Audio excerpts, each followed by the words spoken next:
The cave smells of stone and salt and old darkness. He has been here for an age, or what feels like one. Time moves differently when the world above has turned its back on you.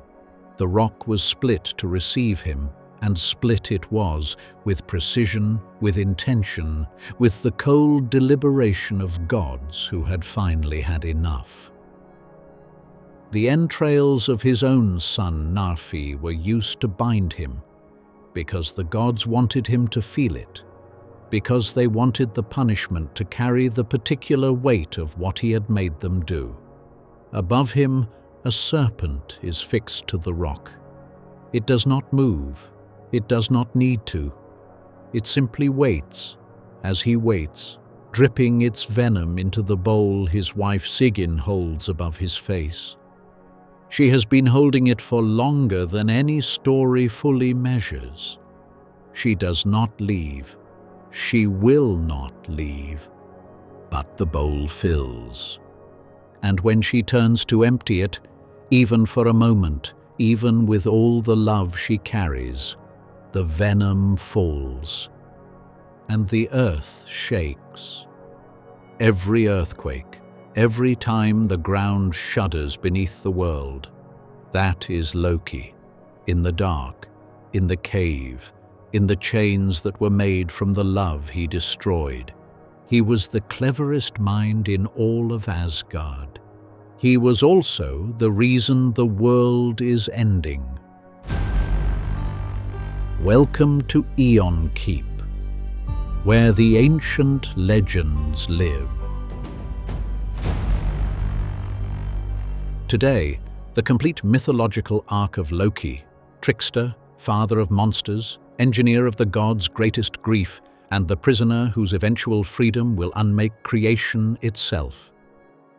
The Norse understood that the cosmos was not a safe place.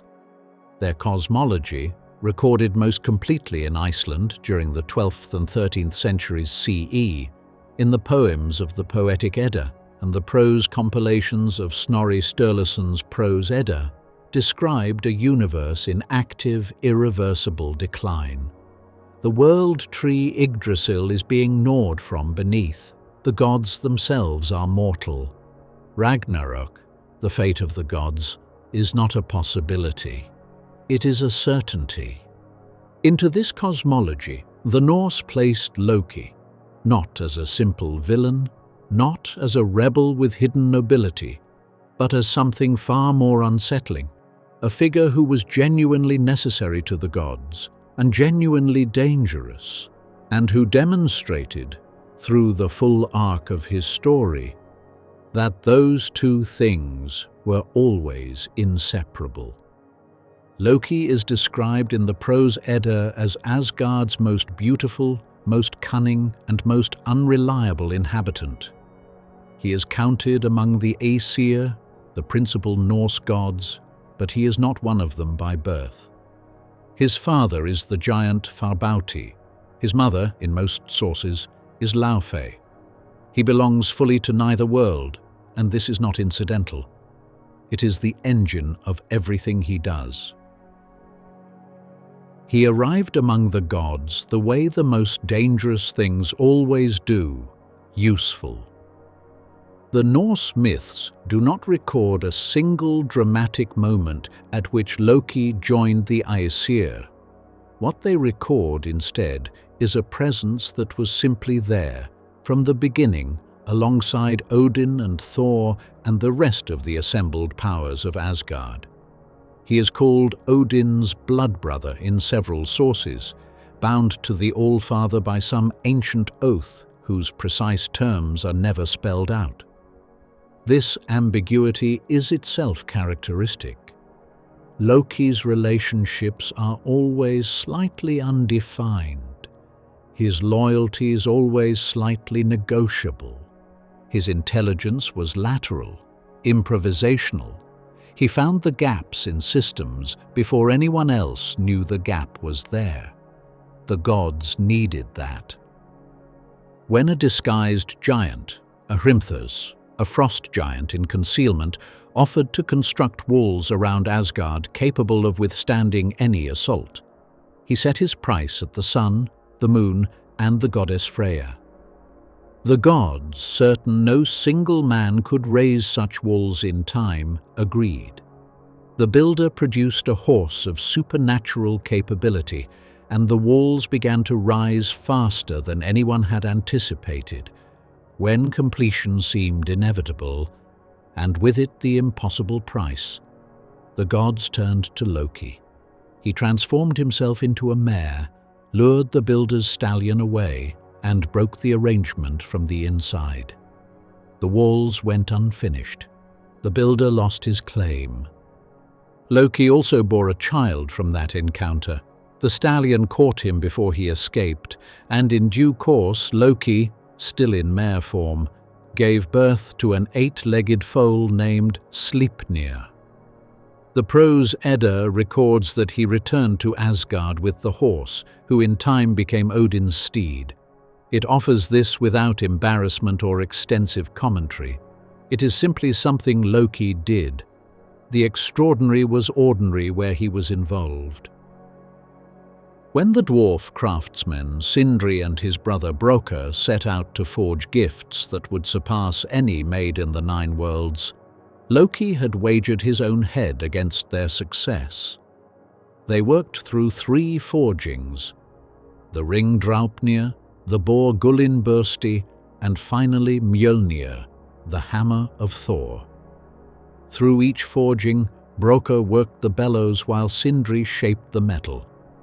Loki transformed into a fly and bit Brokkr, the one whose steady hands controlled the bellows, to break his concentration. Brokkr flinched on the final forging, and the hammer emerged with a handle fractionally too short. The dwarves demanded Loki's head. He argued with perfect logic that they had a claim on his head, but no claim on his neck, and so could not take it without breaching their own terms. The dwarves, unable to refute this, sewed his lips shut instead. He walked back among the gods with his mouth stitched closed, and it is hard not to read something in that image, the cleverest tongue in the 9 worlds, silenced by the consequences of its own cleverness. But the trickster stories carry a shadow that grows heavier as the mythology progresses. By the giantess Angrboða, a figure of enormous power from the realm of Jotunheimr, Loki fathered 3 children: the wolf Fenrir, vast and growing vaster, whose strength the gods could find no chain to hold until they commissioned the dwarves to forge Gleipnir, a ribbon-thin binding made from impossible things, the sound of a cat's footstep, the beard of a woman, the roots of a mountain, the sinews of a bear, the breath of a fish, the spittle of a bird. Gleipnir held because it was made of what does not exist, and Fenrir was bound on an island with a sword wedged between his jaws, and he has been waiting there ever since. The second child was Jörmungandr, the Midgard serpent, so immense that when cast into the ocean surrounding the world of men, he grew large enough to encircle it entirely and bite his own tail. Thor's greatest enemy, the creature whose death and his own will arrive simultaneously in the final battle. The third child was Hel, ruler of the realm of the dead, Niflheim, to which those who do not die in battle are consigned. Half her body is described as living flesh, half as the blue-grey of a corpse. She did not choose her dominion. It was assigned to her, and she administers it with the cold, impersonal efficiency of someone who has accepted that her nature frightened the gods before she had done anything at all. The gods read prophecy into the existence of these 3. The Prose Edda records that Odin received foretellings of the devastation these children would bring and acted on them, binding Fenrir, throwing Jörmungandr into the sea, consigning hell to the underworld. The punishment preceded the crime, and Loki watched it happen. What the mythology builds toward in the period before Baldur's death is the portrait of a being who has given more to the gods than he has taken from them, and who has watched the gods respond to his bloodline with fear and preemptive violence. Whether this explains what he does next, or merely contextualizes it, is a question the sources do not answer. Baldur, son of Odin and Frigg, the most beloved of the Aesir, radiant and without enemy in any world, began to dream of his own death. Frigg travelled all of creation, extracting oaths from every living thing and every substance not to harm her son, almost every substance. Mistletoe, too young, too small, too unlikely to matter, was overlooked. Loki learned this. He fashioned a dart of mistletoe, placed it in the hands of the blind god Herder, and guided his throw. Baldur fell. When Hermoda rode to Hel to ransom Baldur back, the realm's ruler agreeing on the condition that every living thing wept for him, Loki disguised himself as a giantess named Thuk and refused to weep. Alone among all the world, he declined. Baldur stayed in the realm of the dead. The gods discovered who Thuk had been, but Loki did not run, not immediately. What the Lokasenna records, one of the oldest surviving poems of the Poetic Edda, is that Loki attended a feast held by the sea god Aegir, crashed its hall, and stood before the assembled Aesir and did what he had perhaps always been building toward. He dismantled them. One by one, god by god, he laid out their cowardice, their infidelities, their hypocrisies. He confessed to engineering Baldur's death to their faces. He offered nothing in mitigation. There was nothing left to lose. Only when Thor raised Mjolnir did Loki finally turn and walk away. He fled to the mountains.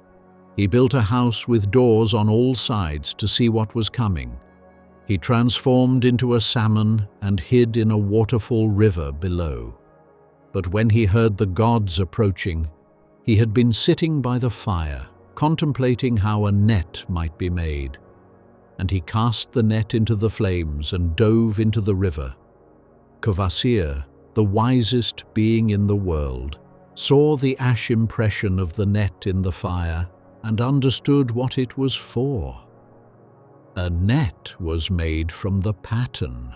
The river was drawn. He was taken.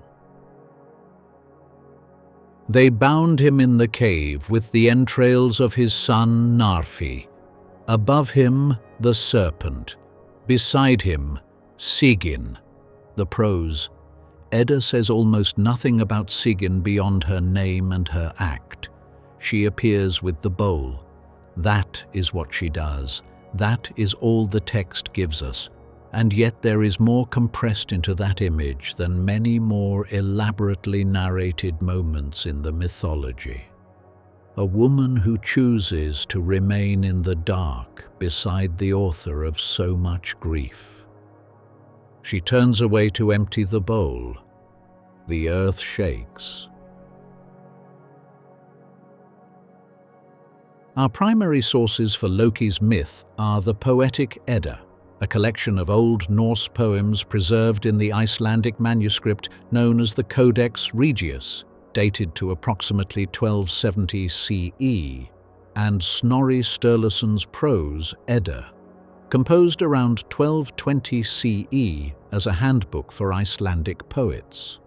Both are medieval Icelandic compilations of traditions considerably older, but neither can be taken as a direct transcript of pre-Christian Norse belief. The Lokasena, the flighting of Loki, is among the older poems in the Poetic Edda corpus and offers the most direct mythological portrait of his character. Brilliant, uncontrollable, and contemptuous of the god's moral self-presentation. Scholars debate whether the poem reflects genuine pre-Christian tradition or carries later literary shaping, but its portrait of Loki is consistent with the broader mythological record. The identification of Loki as the deliberate engineer of Baldur's death is made explicitly by Snorri. Some scholars, including John Lindow in his 2001 study Norse Mythology, a guide to the gods, heroes, rituals and beliefs, have noted that this framing may reflect Christian editorial pressure on Snorri's compilation. The devil guiding the hand of a blind man to kill the radiant sun carries unmistakable typological weight.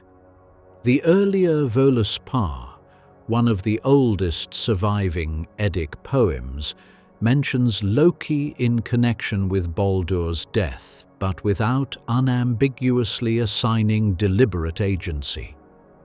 The binding is described in Snorri and corroborated in the Völuspá.